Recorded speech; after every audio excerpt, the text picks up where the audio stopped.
Now I just want to start this review off by saying one thing. Yakuza Kiwami 2 is an excellent game. Go out and buy it and play it, okay? The story is 12 and a half hours long on the easiest difficulty. The graphics are absolutely superb. I still think the animations are so much better and far superior in Yakuza 0, but Yakuza Kiwami 2's graphics expand not just on the character models, but also the environments. It actually looks like a PlayStation 4 game, and considering that this was originally an '06 game remastered for the next gen, it's amazing. Okay, Yakuza Kiwami 2 has far better graphics and polish than the original Yakuza Kiwami remaster. I still firmly believe Yakuza 0 ranks higher than all of them so far as graphics. Polish, I'd say Yakuza Kiwami 2 wins just because the environment details are up to par with the character models. The gameplay is basically the exact same thing. It's a beat 'em up with a couple new intricacies and features. They took out some things and they put in some new things, and I don't really like what they took out, like grabbing onto an enemy and pressing triangle for a heat move. They took that out. Now it's you have to grab them, or you have to be beside a partner, or you have to be directly beside an object in order to use a heat move. I'm not really feeling that. They added in partner heat moves like I just aforementioned, and they're really cool and interesting to see the first couple times, but then you realize that they're all the same move, and they're like one or two partner moves that you can do together. Not much variation. As far as variation, the enemies, they're varied. They're not like, expanding in a whole world of, everybody looks different. They definitely have different enemy types in this compared to Yakuza Kiwami. The story is excellent.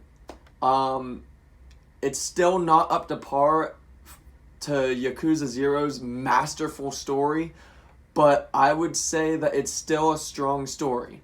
The problem that I have with Yakuza Kiwami 2's storytelling is every Yakuza game story is the main story, and then interloping with the main story, you'll get sub-stories, and people will come right up to you and talk to you and want you to progress in their own side story, and that's fine. Most of the time, they mesh well in Yakuza games.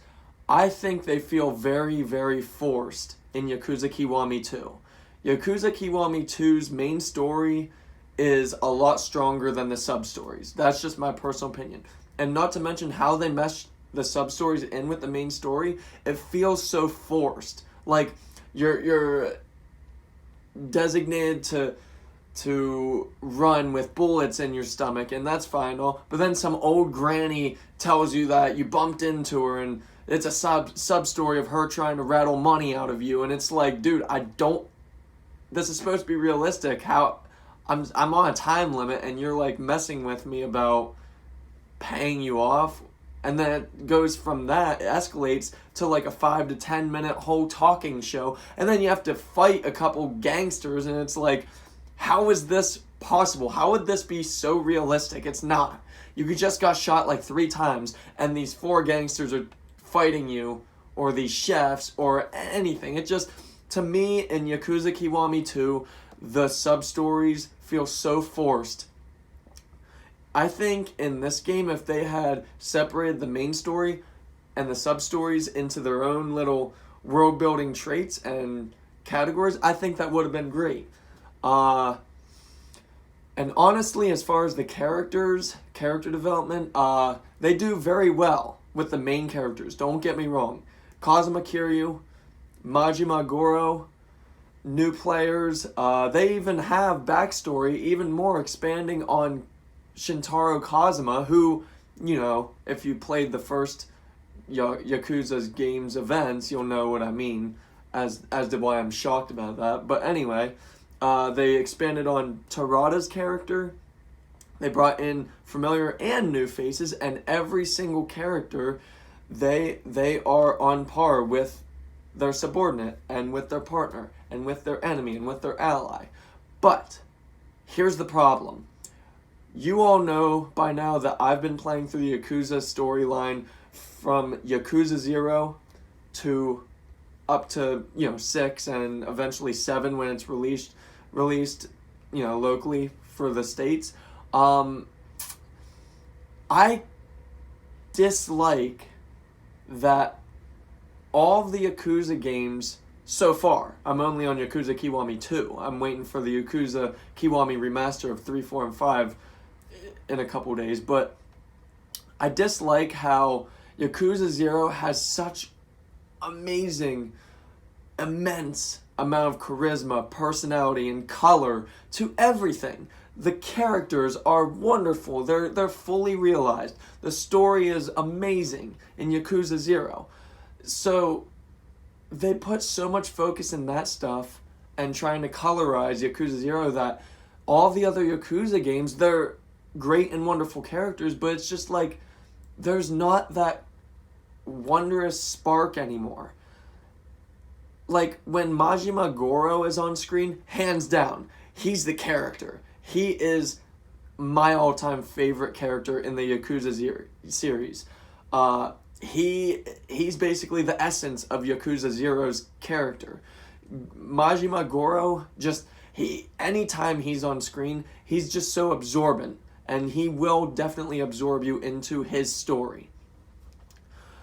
That's the problem, though. Majima Goro's character is so high-level tier that, Kazuma Kiryu, he's a great character to sympathize with, and Haruka and, Aoi and all of them. They're all wonderful, sympathetic characters, but Majima Goro, again, I'm going through it chronologically, timeline-wise, and it's just Majima Goro carries it. He carries the game, and he's barely even in this game. That's the problem. Majima Goro is this game, and he's barely in the game. And on to the next thing. Like I said, the story is very strong, though I do have to admit this is definitely the weakest of the game series stories so far. It's not that it's bad. It is a definite strong story. But it's that, there are 4 or 5 major twists in the last 4 to 6 chapters, and honestly, I predicted absolutely half of them, at least half of them. And not to mention, the ending is so out there. There will be a twist, and then there will be a major twist, and then another major twist, and then another major twist, and it starts to feel repetitious, but it ends, thankfully, in a good spot. Like, they didn't continue doing that, and I'm okay with that. The new big bad, all I can say, his name is Ryuji Goda, and he's a great villain. He's basically parallel of Kazuma Kiryu, and when you play through the story, you'll understand what I mean.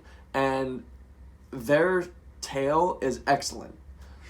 The backstories of everybody, excellent. Everything is expanded upon, and it's all excellent, but they have these minor flaws that by Yakuza Kiwami 2, you can definitely tell that they're starting to peek out just from the cracks now, the flaws and the holes and whatnot. Again, this is an excellent game. Go buy it, play it, however you want to get it, play it. That's all I'm going to say. Otherwise, I don't have much else to say about it. So, for me, Yakuza Kiwami 2 is a 7 out of 10. Thank you.